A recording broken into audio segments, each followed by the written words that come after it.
Uh-huh. Beth held the phone in the crook of her neck while dangling a glittery pom-pom from a string in front of her white cat. Grendel batted it half-heartedly with his one remaining front paw. If asked, he'd rather lounge undisturbed in the sunspot on her desk. Uh-huh, Beth repeated. Governor Sharp, I was going to submit it. Now we'll miss the deadline. She made the cat toy bob and dance, just out of Grendel's reach. Yes, I know how important your story is. Yes. Yes, I understand. She groaned silently. The all-important timeline was now doomed with another last-minute change. Her publisher had strategically scheduled Sharp's book for the winter holidays, just in time to support her election campaign the following year. At this rate, it would be next spring before it would see the light of day. The publication date, and Beth's enthusiasm, was getting pushed further and further away with each of the governor's panicked phone calls and her selective memory of past events.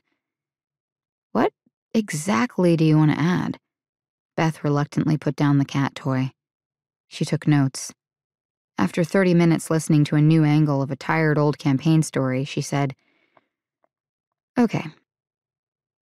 I'll need to check with Frank. Can I call you back Monday? She hung up and put her head down on the desk, defeated. Grendel gently tapped her hand with his paw. This project just wouldn't end. This book was her third politician this year, and Governor Lena Sharp's autobiography had dogged Beth for almost 6 months.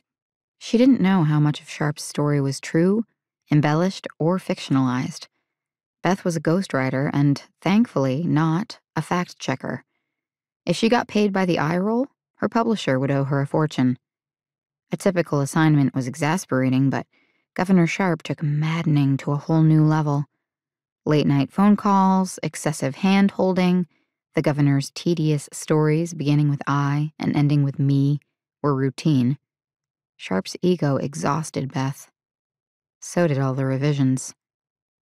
Beth sat pouting in the squeaky chair in her office, which was really a corner in the living room in front of the only window.